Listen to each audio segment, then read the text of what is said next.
Welcome to another edition of Pittsburgh Sportsline, live in the BP TV studios. We got Connor on the camera, first time. I appreciate it. Thanks. Thanks for making me look good here. Oh, yeah. Tan showed up pretty nice. This is Pittsburgh Sportsline. We're seen on Comcast 7 in Bethel Park. Thanks to everybody that keeps saying, running another 4 or 5 people said they're watching us. They've been watching us for years. They love the show. They even watch it twice a week sometimes. So thank you very much. Then on Verizon 32, we're seen everywhere. City of Pittsburgh, all the way from Nemacolin to Cranberry, Wexford. Thanks for watching us out there. We appreciate it. And then a special thank you for all the likes. Our Facebook page hit a brand new high, 6,123 when I left the house today.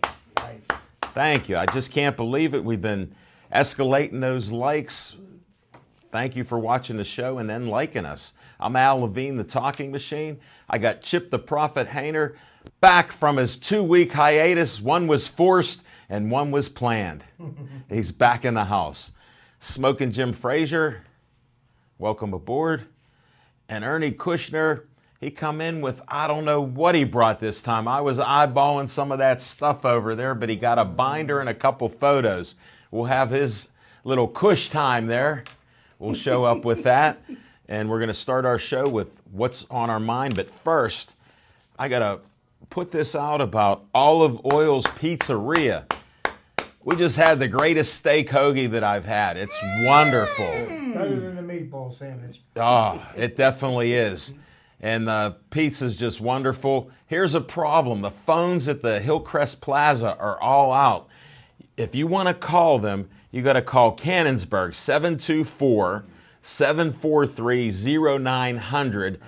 I'll give you that number again. Smoking Jim did not call. He doesn't even know where they're located. He said he stopped in there a couple times. Nobody saw him. 724-743-0900. It's that cat-like quickness. He's in and he's out. He's so quick Batman. that he doesn't show up. Connor, I got to test all your skills on this one because it's very small. We'll see if you can get a close-up in on that. This is Atria's PNC Park. We'll have a segment on that a little bit later. Can't do it? All right, we're good. I'll just hold it up. We'll be back on the 25th, 7 o'clock to 8 o'clock at Atria's PNC Park. We're there all year, so check us out. Had a couple new fans come in last time. We appreciate it.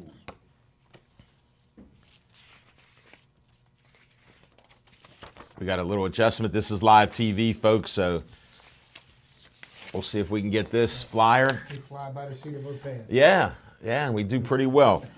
Got the close-up going now? Yes, this is all the Bethel Park groups and organizations who need money.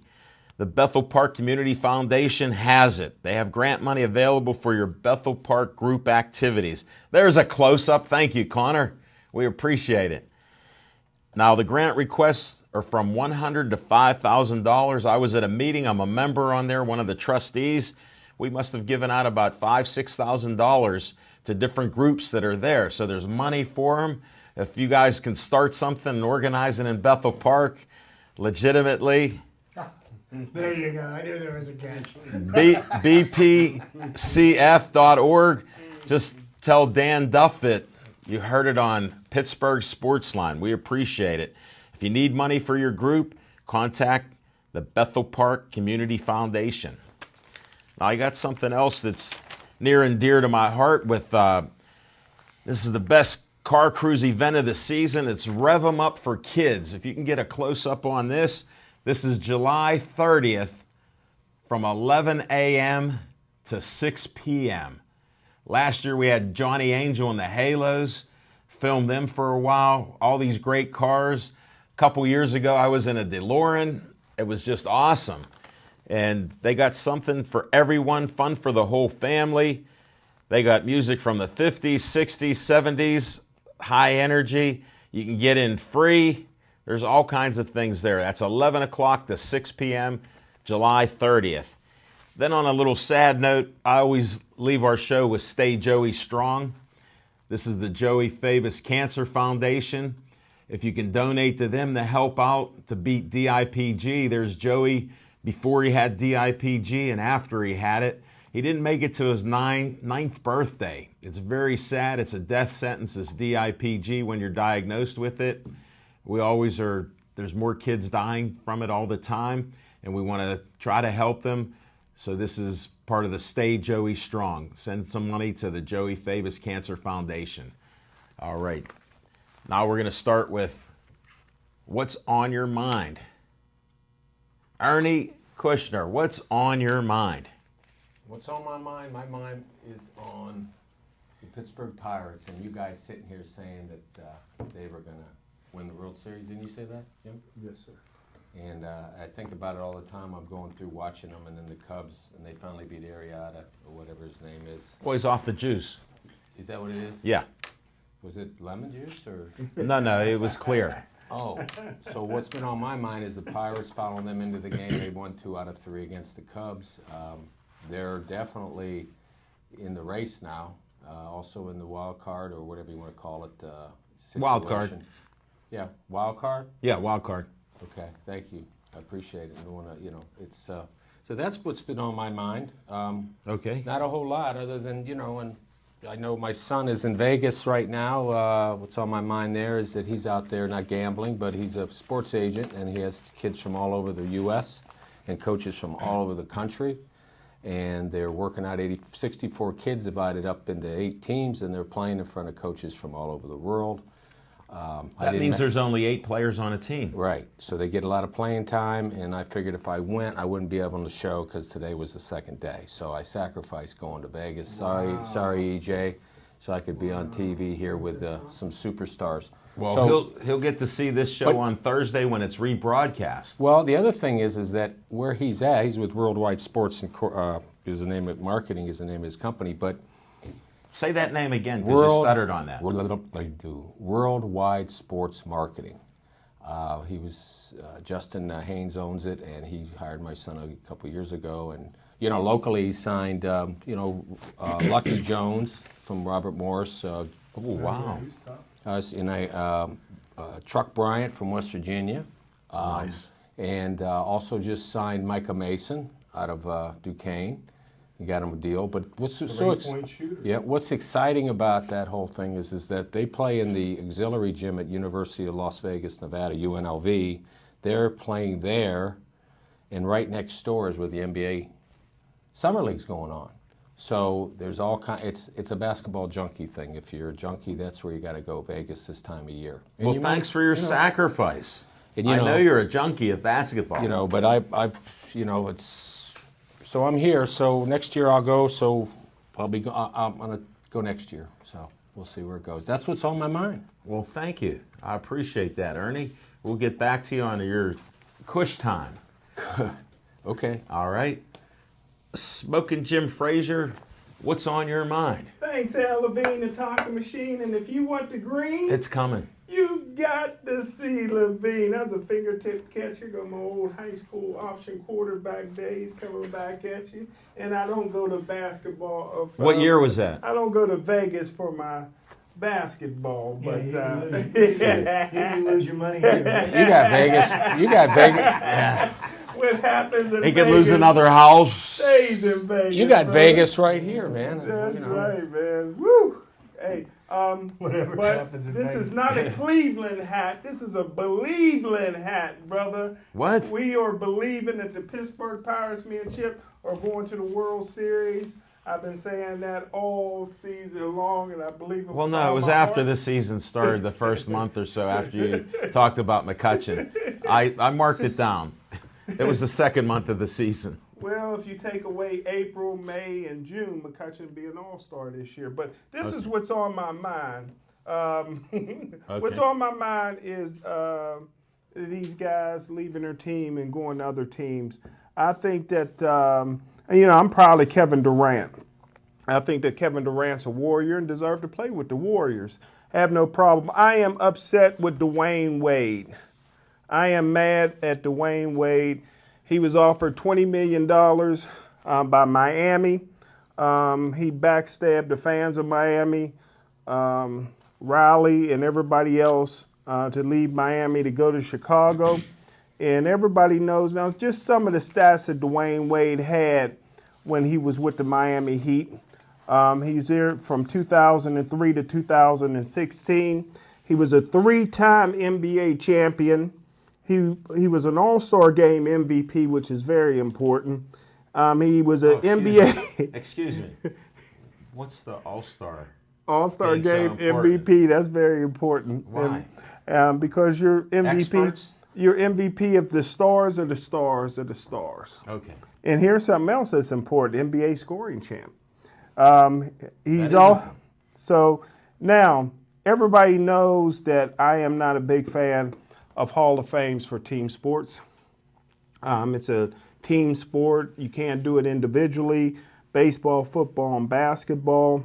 However, I am very disappointed because this is going to hurt Dwayne Wade's legacy. And I think he's going to live to regret it. Not only did Miami offer a guy that's not worth, in my opinion, at this point in his career, $20 million a year, even though he got $22 million somewhere else, but that's less money than he would get in Miami because there's no state tax in Florida. But Miami was going to build a statue of Dwayne Wade. And one day he'll realize when his kids and his grandkids is there, that couple extra $1 million or that little ego trip, that statue is very important from a legacy standpoint. And I think Dwayne Wade's going to live to regret it. And that's what's on my mind. Great points. Thank you, sir. You ended strong. That first part on the World Series in Buckeyes is a little sketchy. Believe land. Chip the Prophet Hayner, what is on your mind after your hiatus? Quite a bit, and I just want to speak to Jim's point a little bit. Dwayne Wade, he's a 3-time NBA champion. While he rode Shaq's coattails to one title and LeBron's to the other. Does that warrant a statue? I don't think so. But I don't think they're going to build it. Maybe. Wow, that was strong. All right, you're done, Chip. That was strong. No, next thing, since we were talking about the NBA, and my friend Ernie over here on my left is a basketball fan, and I got to make note of the end of a career of probably one of the greatest power forwards in NBA history. Tim Duncan announced his retirement from the game after 19 seasons. Now, say what you want. Tim Duncan didn't have a lot of flash, didn't have a lot of dash. Very quietly, he won 5 championships, a couple of MVP awards, 3 final MVP awards, and he is one of 2 players in NBA history to amass 26,000 points and 15,000 rebounds in his career. One of 2. So this is, and if you ask me who the other one is, I'm going to draw a blank right now, so I'm not even going to pretend. But I was going to still a significant achievement, regardless of what you think of him. And you know what? The best thing I liked about why he retired, he didn't even have a press conference. They just sent out a release. And that's the way Tim Duncan played his whole career. Right. He doesn't have to get the spotlight put on him and say, hey, everybody, look at me. So now, what's really on my mind? And once again, I like to point out the inconsistencies in some of the organizations that have an effect on how professional sports are perceived and how they operate. And once again, the NFL Players Union is making itself look really, really kind of foolish. Now, you've got the Players Union that has negotiated a collective bargaining agreement within which they stated that Roger Goodell had the power to determine punishments for players. Yet they backed a player in his lawsuit against the NFL because Roger Goodell handed down punishment, which they gave him permission to do. Doesn't make sense to me. Well, the next one I think that really kind of shows the futility of the NFL Players Union is you've got Von Miller. Von Miller was offered a truckload of money after winning the Super Bowl MVP, and he was tendered with the franchise tag. Well, he will not sign his franchise tag by the Friday deadline because he feels that it hurts the player's ability to get what his true value is. Well, once again, there's this funny little thing called the collective bargaining agreement, which the NFL Players Association, with the approval of the players and the owners, agreed to, that there was such a thing as a franchise tag that they could put on players. Okay? So how is it that the union isn't stepping up and saying, hey, you know what, you can't do that. We've got an agreement with the NFL. But no, what they'll do is they'll foolishly back him legally, and this will get dragged through the courts. Subsequently, the Denver fans are going to suffer, and the football game in general will suffer. And it's all because the NFL Players Union is just greedy and incompetent at best. But that's what's on my mind. Thanks, Chip. What's on my mind is the All-Star game. It's tonight. Well, I was reminiscing. I started last night because a friend of mine was on, Carolyn LaQuatra, and her husband, Zook. I've known him for a lifetime. Well, I was 18 years old. 4 other guys that I just started working with at the Pittsburgh Press talked to my dad and said, yeah, your son's talking sports and stuff. See if he'd like to go to the All-Star game. Whoa. So what did I say? I said yes. So 5 of us went to the All-Star game. We hung around with the most beautiful girls beforehand. You know how Smoking Jim has those photos? They were giving out free stuff at the beginning. It was thousands of people. It was just a great atmosphere. And we almost forgot about going in the game. We had so much fun. We were so high up there, Chip. We could touch the ceiling where you could see the flag, where they had the flag there. 1974? Yes. We sat behind the flag. We were so high up there. Zook, he's got one of the loudest voices, and none of the vendors would come up to our area. So at the start of the first inning, he's yelling, All-Star Coke! We need All-Star Cokes up here. And there's 5 of us. We're like, hey, Zook, we'll go down. But we're interested in the game. We're watching the players, and all this announcing.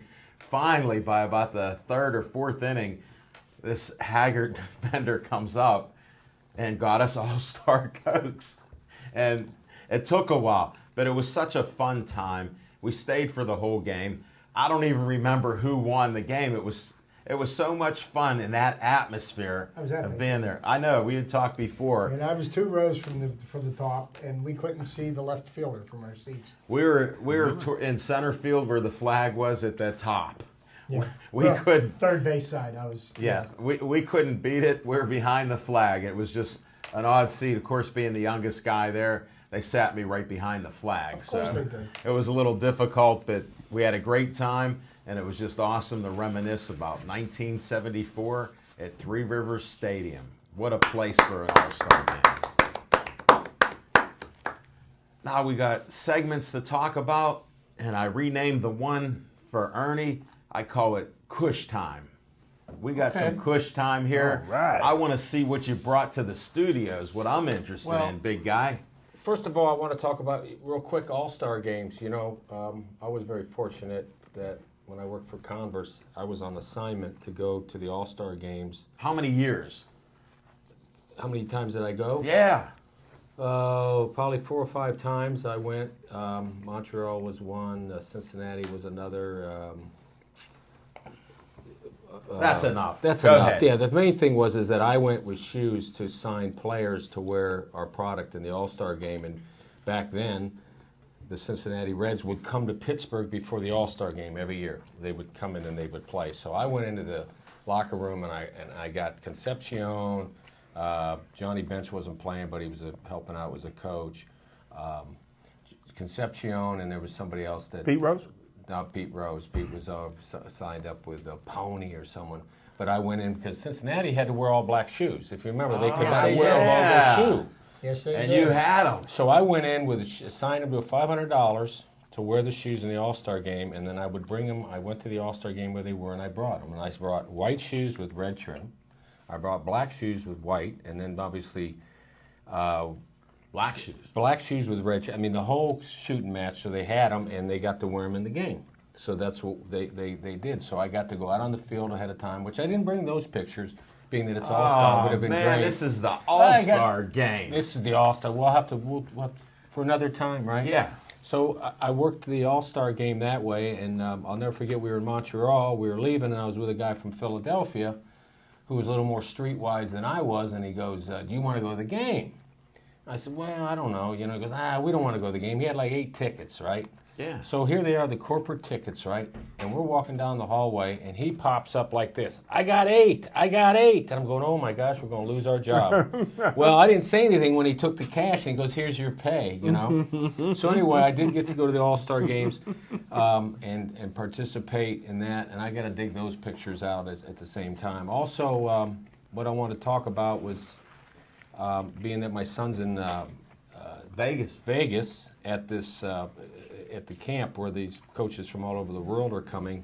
I was able to. I got some pictures here. You have to close up here on the first one. This is one of them that I have. It's very hard. Testing Connor's skills. He's going right for it here. It's going to be tough. Anyway, well, I got a better one of something else. This is Brazil. We'll pass on that for another time. But I have more of the. I got to go to Israel and play. Wow. Okay. So I'm in the Middle East playing. Now this is much better, right? Does this work? Just make sure we get the glare, okay? Can we tilt it down a little? like that. Wait. Let's see. There we go. Yeah. So I am right there. There's the cush. And next to me is ML Carr. You might remember him. Yes, they do. In there also is Leon Huff, played at Drake. Snake Jones from San Francisco. That's Snake? Snake Jones right there, baby. Oh, man. And Roger Brown from Kansas. Here's Lonnie Kruger, the coach at Oklahoma. Yeah. And here's Pittsburgh's own Mickey Motton. No way. Okay. And also here. How did Mickey get in there? Well, we sat the bench together so we could tell. Okay. So anyway, and this is Herb Brown, who is Larry Brown's older brother, was the coach. But this was the. Where's Herb Brown? Right here. He was fashion guy. He was wearing the jeans in that had the different tones to them, Get out. Oh, yeah, he was smoking when he coached us on the court where, you'd run by and you'd see the ashes kind of move around. That was pretty. How did that motivate you? When you get away from the smoke, so you move like that. Made me want to be a smoker. No. Ah, jeez. No. Anyway, Haskell Cohen, some of the owners, this guy was from Houston. This league went on for a year, and in that year we won the championship. Congratulations. There were teams all over, and we got this nice plaque, which is little plaque. What is that called? Come on, Alan, you know. Commemorative medallion. Medallion in there, okay? But Championship medallion. Championship medallion. Yeah, okay? come on, man. Hey, and so this is kind of the programs. You see the program that they had. We'd like to. I liked it too. Right here. Hold that in front of you. Can you see that? That's got to be close up. You can't do it too well. We'll do it. But that's We're the having a program. little difficulties in here. That's so. okay. All right, and then there we go. There's the. There it is. There it is. Just flip it around. Flip it around the cover. Oh, yeah, there you go. go. To the cover. Cover. Hold See, that. Avis was a big sponsor. Weren't they number one? That hurts. No, we try harder. And then this is a little tear in there, but this I'm is. trying to Then see they if would you have can the remember. rosters of both teams, in there, and do that along that line. Ernie, thanks for bringing those in. That's awesome. And then Israel. This is a map. A map because people say Israel. Okay, so That's on the Mediterranean. yes. So as you can see, we were down here, very Jerusalem, Tel Aviv. I lived in Tel Aviv, which is here, and then we would go over to Where'd you go? Bethlehem, hang out, go to the Dead. Here's the Dead Sea down here. Did you go swimming in the Dead Sea? Well, no, I'm glad you asked that. I'd have made a beeline for that. This is well, I had them in order, and you just took me out of order here, but that's okay. Here's me. We got time. If you can see this. You're testing. I'm this testing it, camera man. like This is like blow Give him up a time. chance. Give me a chance. Let's see. Can we do it? Give him a little time. There it is, Connor. Oh, beautiful. Okay, stay there. You're the Stay man. Right there. You're right. Thank you. And what are you? You're not only a sophomore, right? I'm going to be a senior. Awesome. Okay, great. And Look then- for Connor this year. This is some of the team members of us walking up from the Dead Sea, hanging out. You didn't go in the Dead Sea. Oh, wait, there I am, baby.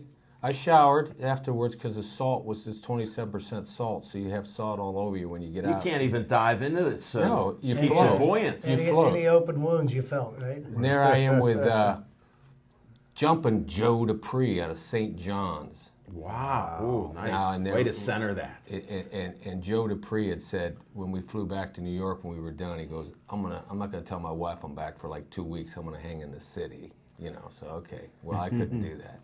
All right, and then here you go. Here's Mickey Martin in the white shorts. We're hanging up. Mickey Martin. Mickey Martin, Pittsburgh's finest. Nice. And now here's the kicker. This is Bethlehem, and in the background there is where, you know, Christ was born, and they built a building there, and there's a place you can go in, a little door. So Yeah. that's some of the Thanks for showing these historic photos. historicals. This And then- Kush time is strong. And then this is a picture of, I guess I got an award for something over there, and then I'm done. Okay, this is, Is that you? that's me. That's, What are you grabbing off of the guy? they're giving me a, this piece here. Okay, the Commemorative championship. medallion. Yeah, the medallion. Yeah, okay. Pass that down here. I'd like to at least hold that. So, and I'll pass along too. I got these Not from too playing in heavy. the NCAA tournament when we went to the Elite Eight that they gave us. You want to get a close up? Hold him steady for our man. right, He's let's see. got it. so Look these- at that. Oh my! There you go. Let's see. Go this way. This way. Here we go. There you go. 1976. I'm passing more down to you, Michelle. Okay. So Nice. I'm just going to leave them out. These are awesome. Kush time is wonderful. So we're gonna What's in the binder? well, the binder was here on the desk when I got here. It's a I thought it was That's yours. what I thought too. I thought you had a binder. Well, I'm going to have videos next time. When I talk to our guys, you know, we're going to Dave Cable. Yes. Fix you right up. Yeah. We'll have to have a So- little. Which we won't be able to do it live, but we will be able to do it on the rebroadcast. He can insert them. Why? We could do it live. Well, if you want to, we'll try. Yeah. We'll I'd talk like to about get it. a minute or two of what you I have. got some. I got IDs all going. I mean, I got videos I'm working on now that show, you know, highlights of.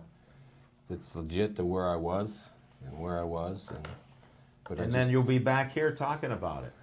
Yes, we need to talk about getting it on how we can do it while I'm. All right. on We'll have a air. conversation Yeah. this next week or so coming up on what's possible. Okay? Thank you, and enjoy the All-Star game tonight.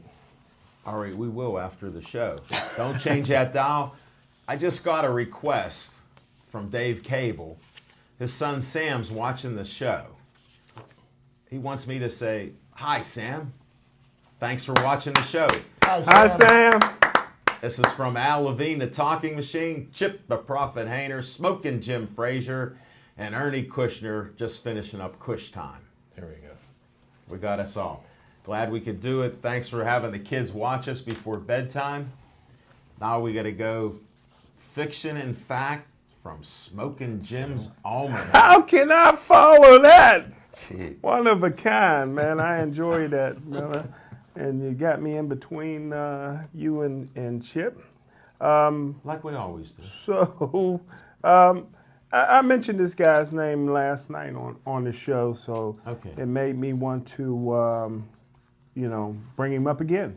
And want to talk about the first black man to ever play in the NBA, which was 1950, and that's Earl Big Cat Lloyd. Had an opportunity not only to meet him in person, but to do a full-page interview, and I think it was maybe one of the greatest guys I ever talked to, was a historian. Really? And I don't think that the first blacks in the NBA get enough credit for the simple reason, well, Jackie Robinson came in 47, right? Yeah. Yeah. And who knows who was the first black in the NFL, because after 1933, they kicked all the blacks out the NFL and let them back in for a while. But Well, they were in there to begin with, so. yeah, they were in there. Woo! They were in there, and because I know Ray Kemp was the first black in 1933 to play for the Pittsburgh Steelers. But the reason they don't get as much credit in the NBA is because Earl Lloyd was the first black to play in the NBA, but Pittsburgh's own Chuck Cooper was the first black guy to get drafted by the NBA. This is all in 1950. But the first black player to sign with the NBA was Nate Sweetwater Clifton. So you really had three guys who could stake claim on being the first ever to play in the NBA. But a little bit about Earl Lloyd. He won the NBA championship in 1955. He was the CIAA Player of the Decade, which is an all-black college for the 1940s. He was an NAIA Silver and Golden Anniversary team member. Silver and gold. Silver and gold, so you know he must have been a great player. He was a two-time All-American named by the Pittsburgh Courier. The Pittsburgh Courier used to pick the black college All-Americans in football and basketball. That's how Bill Nunn got to be one of the scouts for the Steelers. And he's in the West Virginia State, which was an all-black school back in the day, Hall of Fame. He's in the CIAA Hall of Fame, and he's in the NBA Hall of Fame, winning in 2003. That's the late, great Big Cat, Earl Lloyd. What a great gentleman. Very informative, Smoking Jim. And they should get more credit, the blacks that went in. They should get a lot more credit. Oh, thanks. Definitely. I believe in that. Maybe they will. All right, let's hear Chip's trivia time. It's been 3 weeks since we heard it. Well, and I've got a few interesting tidbits for you, but also let us not forget to make note of the first African American to play Major League Baseball in the American League, Larry Doby. Yeah. Played for the Cleveland Indians, and he played, started very shortly after Jackie Robinson did. Jackie Robinson got all the headlines, but Larry Doby was a pioneer as well. Wow, I'm thinking about what today's date is, and something popped into my head when I woke up this morning and realized it was July 12th, 2016, and I think back to the last no-hitter pitched by Pittsburgh Pirate pitchers in a home game. And it was July 12th, 1997. Pirates played Houston Astros at Three Rivers Stadium. Francisco Cordova pitched 9 innings of no-hit baseball, and Ricardo Rincon came in and pitched no-hit ball for the 10th inning. The Pirates won on a walk-off home run in the bottom of the 10th. I was there. Almost went to that game. Really? Yeah. So actually, I was on the flag. He's lying. No, I actually was at the last 2 no-hitters pitched in Pittsburgh. Unfortunately, one was in 2012 when Homer Bailey of the Cincinnati Reds no-hit the Pirates. It was late in September that year, but Smoking Jim almost made it. something to take note of. A lot of people have seen baseball for their whole lives that have never seen a no-hitter. So just wanted to bring that up. Now tonight's the All-Star game, and Bud Selig, because he was embarrassed in 2003 when in his hometown of Milwaukee, the National League and the American League played to a tie game because both teams ran out of pitchers. Never wanted to see that happen again. So now what they've done is they've changed the format for the All-Star game. And now, for whatever reason, and I don't understand this myself, the All-Star game determines who gets home field advantage in the World Series.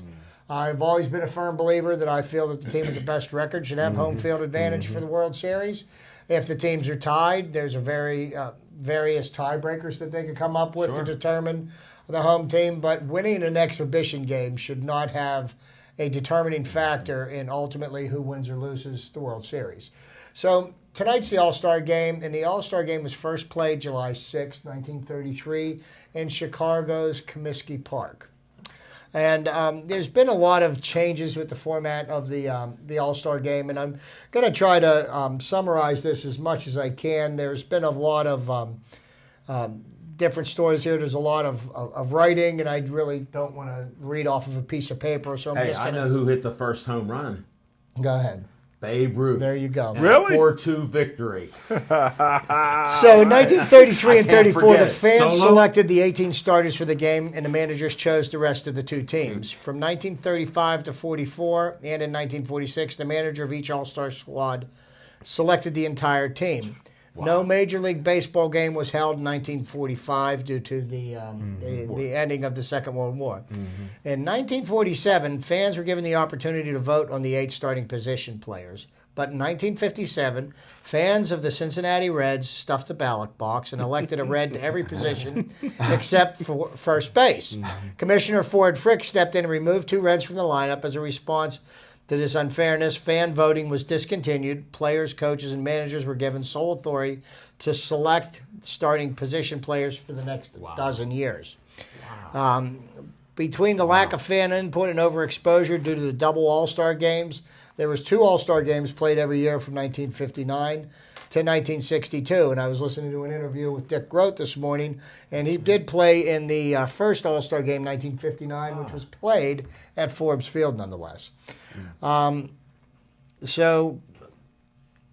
Let's see here. As part of the rise in MLB Promotion Corporation attempts to modernize the marketing of baseball, fan balloting for the starting 8 was restored in 1970. Sometime in the 1960s, the distinction between left fielder, center fielder, right fielder was dropped. Now you're just elected in as an outfielder. And the oft-heard remarks prior to this time included ones such as, well, if you had Clemente, you couldn't have Aaron because Hank Aaron and Roberto Clemente were both right fielders for the National League. So, if you wanted to see your marquee players, I thought that was a fairly interesting statistic, so that worth mentioning. So getting back to stuffing the ballot box, in 1957, fans of the Reds stuffed the ballot box and elected 7 Reds players to start the All-Star game. Johnny Temple at second, Roy McMillan at shortstop, Don Hoke at third, Ed Bailey catching, Frank Robinson in left field, Gus Bell center, Wally Post. The only non-Red selected to start the National League was St. Louis's Stan Musial. While the Reds were a great offensive team, most baseball observers that they did not deserve 7 starters. An investigation was ordered by Ford Frick, where he found that the Cincinnati Enquirer had printed up pre-marked ballots and distributed them with the Sunday newspaper to make it easy for Red fans to vote. Wow. So what a great idea. So what he did was he sat 2 of the Reds players, and I think you may have heard of the 2 players that he used to replace them.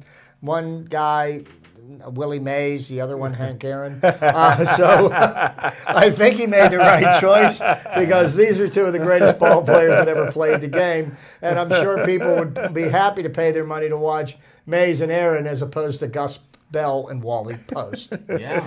Okay. So now they've adjusted the numbers so that doesn't happen again. But lo and behold, the ballot box stuffing reared its head again in this day and age of the internet. Yeah, the Kansas City Royals were accused of stuffing the ballot box when 8 of their players, and I don't need to name them, were leading the ballots at their respective positions before the final tally was taken. Had this result stood, the only non-Royal in the American League starting lineup would have been Mike Trout. This also would have been a record for the most players from one starting team. However, after Major League Baseball intervened, they canceled 65 million votes, and the final voting roster included only 4 of the Royals. So, once again, to thwart the efforts of overzealous fans, Major League Baseball stepped in to give a true overall of all the great players in baseball, and so that hometown fans couldn't vote their own team on. But I thought some of this was kind of interesting, worth noting since they're playing the All-Star game tonight. Yeah. First pitch should be happening shortly after 8 o'clock. Johnny Cueto is pitching against Chris Sale, is the starter for the Chicago White Sox. So it'll be an interesting game. Yeah. And it's a shame that the outcome of who gets home field for the World Series is determined by an exhibition I'm a game. firm believer that sports writers should have to vote for who goes to the All-Star game. That's good stuff. Well, man. I think maybe, I think it's, personally myself, I think it should be a combination of the players, the fans, and the sports writers. I think none should have more weight than the other. And then, the manager should break any ties. If they can't get it right, how does Little League get it right? It's a little simpler. It's much Dad's simpler. coaching, right? You made it. You made it. You're on. You're on. You're pitching. You're pitching. You're batting fourth. And No, I but rest my case. But I was wondering why they changed from right field, left field, center field. Yeah. When I read that today, I was like, That's a great little fact. light clicked on. It's like, wait a minute, okay, so it would have been great to see Mays, Clemente, and Aaron in the same outfield Yeah. in a game. I would have paid. I would have paid the price to watch. They did that. that a few All-Star games, right? Oh, they made quite a few of them, but Yeah. had they gone by position, Right. would have never happened. Right. Ah, that's a great move. Very good, Chip. Appreciate it. Now we got On Location. We had one of our best shows on location at Atria's PNC Park. It was just a great show. Started up about 7 o'clock. We had boxers. We had my friend Carolyn LaQuatra coming in, telling stories about not being an athlete and becoming a softball player, and coaching 10 to 15-year-old girls to a championship. And she met her future husband at a softball game. So Inside the park homer. yeah, she told a story. She was a terrible hitter. She could run the bases like a rabbit, but she swung and hit a ball to the infield.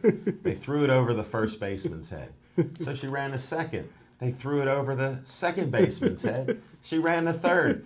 They threw it over the third baseman's head, and she figured she'd just go home. Sounds like a little league game. Yeah. And You get a home run without hitting the ball in that's the her infield. claim to fame. We had some great boxers.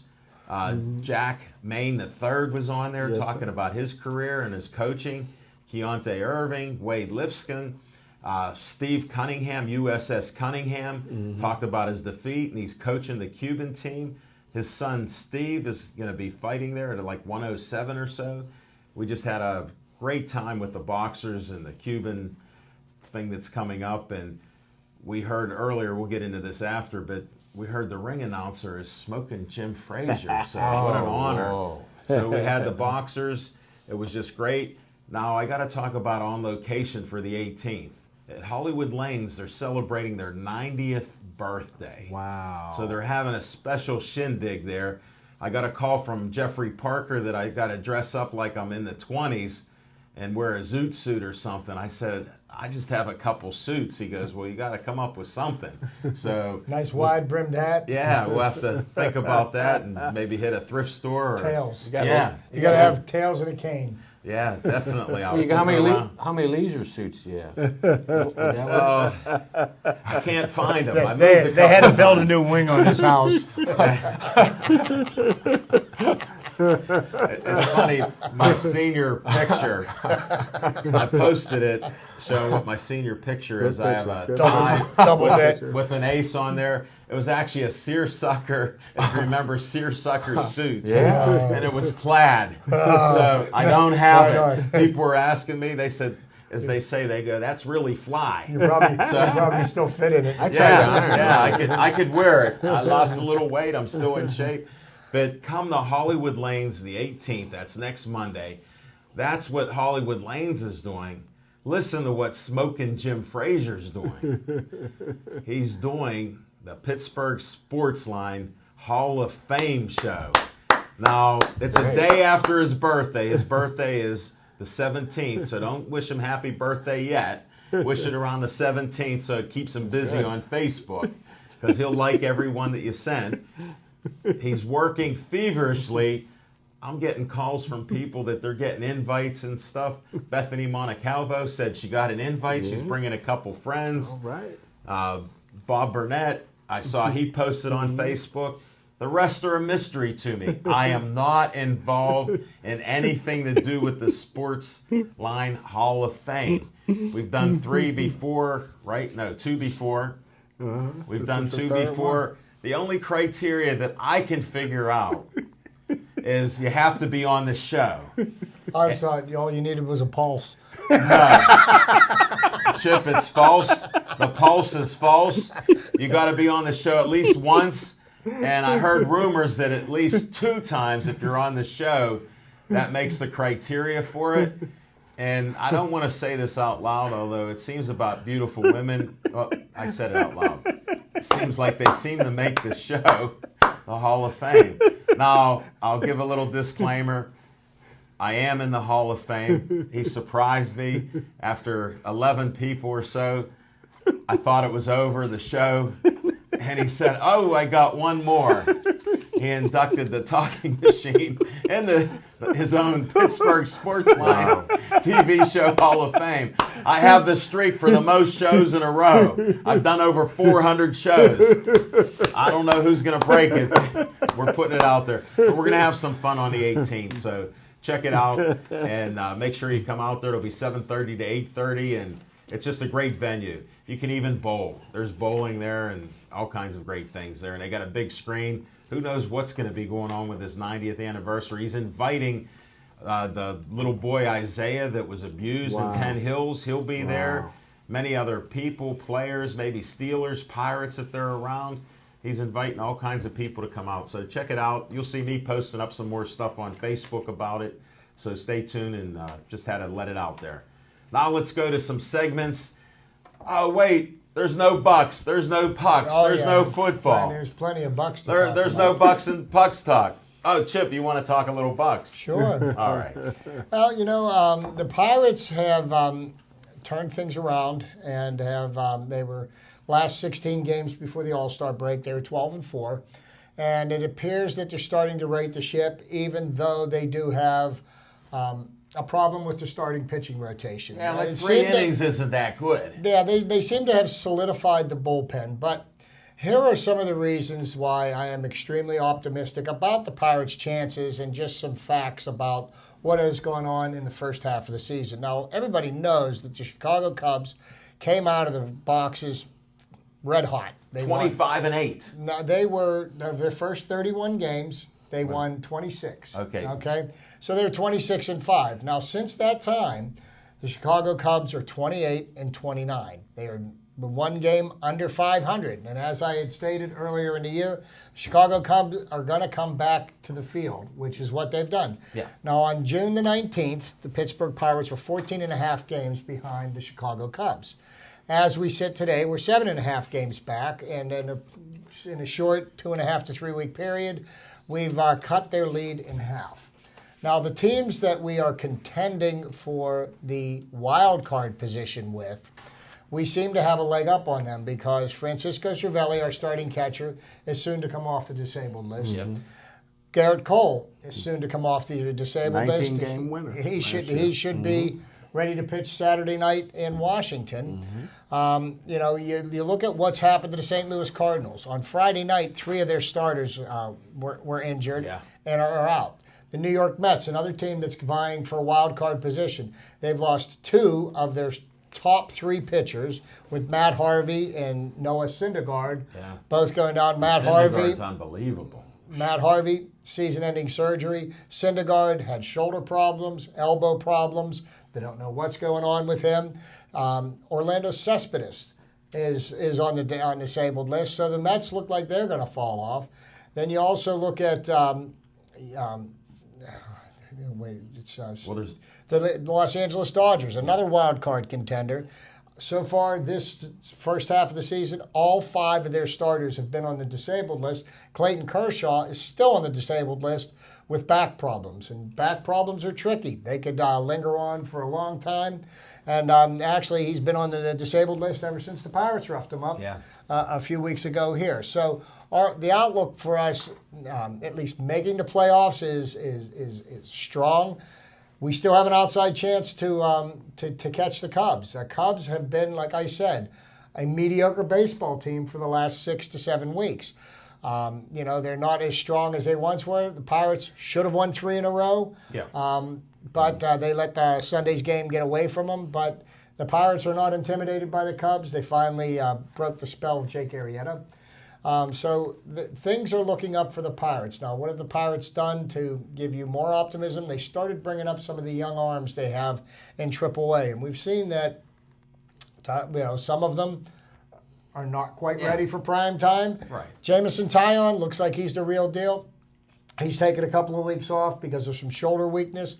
Not to be, that was to be expected, being that he really hasn't pitched for almost 2 years because of his Tommy John surgery and the hernia surgery he had last year. So it looks like he's going to be part of it. Now, what are the Pirates going to do with John Neese? John Neese has been nothing short of a disappointment for the first half of the year. He leads the majors in most home runs given up. And Frankie Liriano has been a huge disappointment. His inconsistency is the only thing he's done consistently. Yes. So, if Frankie Liriano can retain his old form with Cole, Tyon, Jeff Locke has been one of the more solid performers in the is bullpen unbelievable. and the most maligned pitcher in the pitching staff. So there's a lot to work with the Pirates.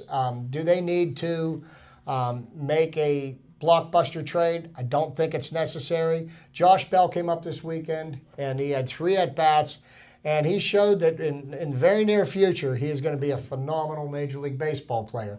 He's going to go back down to the minors because what he would benefit from most is playing every day. But in his first 3 at-bats, he got a single off of Jake Arrieta Friday night. Saturday night, while I sat there, he just almost launched one into the river.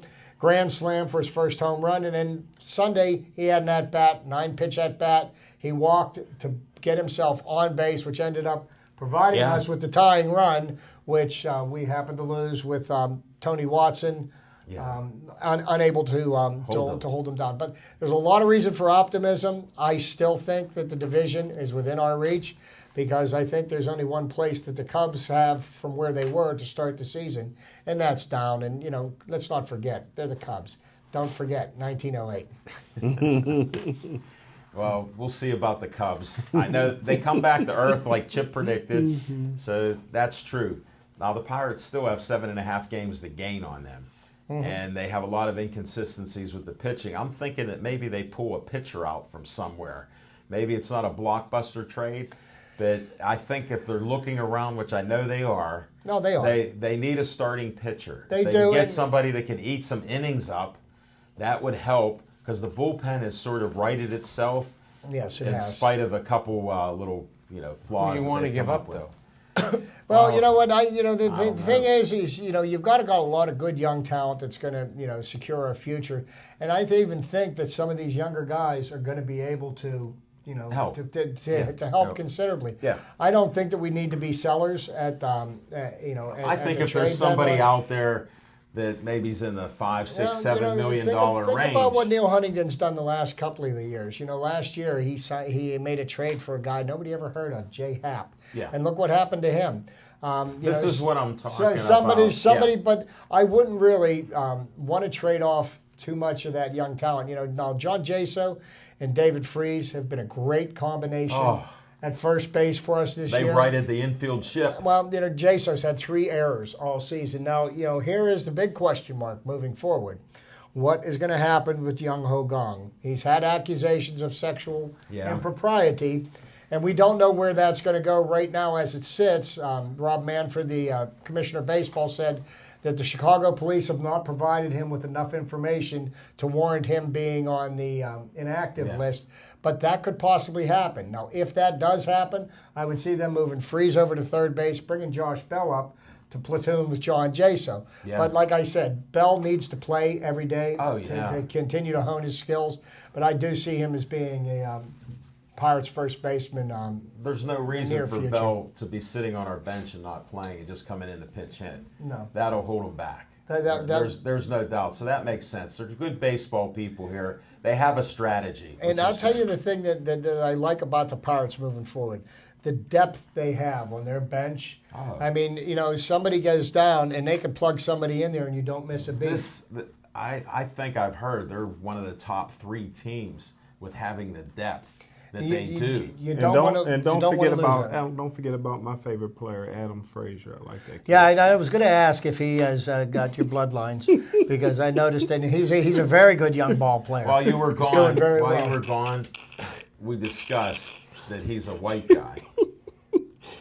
So Smoking Jim was Light skin. He light skin. I hadn't noticed. he was a white guy.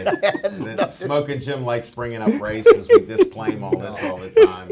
So we just have to watch some of But I that. tell you what, the next couple of months is going to be a lot of fun. The Pirates they're a solid baseball team. Yes, they do need a piece. But you look at the holes they had last year. We didn't have a first baseman. Yeah. We had We had holes in one. the. He was hitting home runs.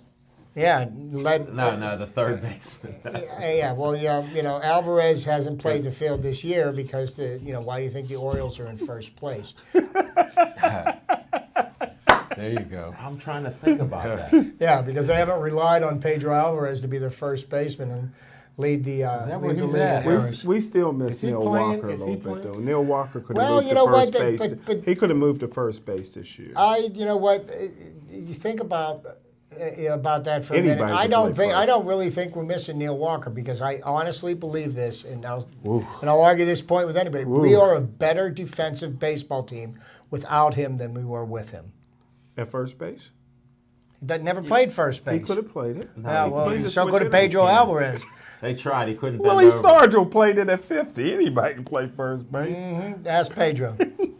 Smoking Jim, your knowledge of baseball has improved drastically since Babe Ruth is watching over the Pirate fans.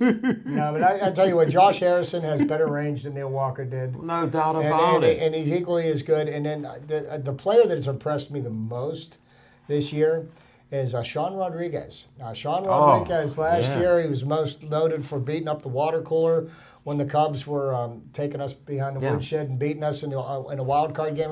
But so far this year, he's got 9 home runs. He had 4 for the entire season You last year. can't play him every day. He's not an everyday player. But he's not an everyday player. He doesn't need to be. He's a He's backup. yeah, He's your he's a backup. super utility player. He can play any position on the I won't field. call him super, but yeah, he's utility. Well, you know what? He's serviceable. Yeah, he's a serviceable Rodriguez. So, yeah, one other point I'd like to make regarding baseball, because I know Jim Local, likes to man. disparage baseball because of the wild card game, but do you realize that the sport that has the fewest teams that make the playoffs every year is baseball? You look at football. Football has 12 teams that make the playoffs. It's traditional. 12 out of 32, which is a little, close to a third. You get 10 teams out of the 30 that make the baseball playoffs, and then gonna if get you're cold. in the Too NBA or cold. the NHL, they give out free tickets to the playoffs I because think 2 don't make it. 16. But here's something that most people may not know, and I give the Pirates a lot of credit for that because no matter what you guys say about expansion and all that, as far as my knowledge, only one team wins the World Series every year. So That is correct. all that, putting Hey, all I have a these question. teams in. But let me just say, got a let me question. give this one great fact that everybody's going to enjoy. This Pittsburgh Pirate team will be the first Pittsburgh Pirate team in their great history to make the playoffs 4 years in a row. So congratulations. Yes. We're Yes, in they there. will. We're in there. Yep, yeah, they are. Yeah, they are. Smoking Jim, And I meant to mention that, and You're beyond belief. I tip my hat to Jim Frazier for that tidbit. Good job, Jim. Sports writers should vote on the All-Star game. He's beyond belief. He should stay as an NFL writer and a boxing writer. This baseball stuff, I'll know less than I knew when I come in No, today. you got to give him his props. He nailed that one. Yeah, but that's a no-brainer. That was a knockout punch right there. That's a no-brainer. I fell asleep during the middle of that. Go Adam Frazier. That was that phantom punch that Muhammad Ali hit Sonny Liston with. I went to sleep. I went to sleep on that. Remember that one, Jim? That's a golden nugget, man. Stating the obvious and repeating the obvious. That He's phantom got it punch, down. man, it came out of nowhere. Definitely. Put Sonny Liston to sleep. Well, we got about a minute to wind this show up. Ernie, anything else going on down there? No, just enjoying the show, listening to the stories about baseball. And I'm going to get home and watch All-Star game. All-Star Sure. Say thanks, guys, for reminding me that. Okay, I'm glad you could see it. I'm gonna And go. look for your son there. Well, yeah. Smoking Jim. Might have to recruit Corner. He looked like an all-star. He may be wearing black and gold soon. You think? Wow, he's been a great cameraman. Chip, any last word? I'm just going to look forward to enjoying the second half of the season. Sounds like a plan. I want to thank Devin Shea for being in the control room. I want to thank Hayden for setting up the cameras. Ethan's here. I'm glad he's here. Connor, I got to thank you for all the work you did in and out, over and about. You did a fantastic job. I appreciate it. I'm thankful for that. And thanks to Dave Cable for putting us out there. And thanks to all of you for watching our show on Comcast 7 and Verizon 32 in the Pittsburgh area. I'm Al Levine, the Talking Machine. I want to say goodnight and stay Joey strong.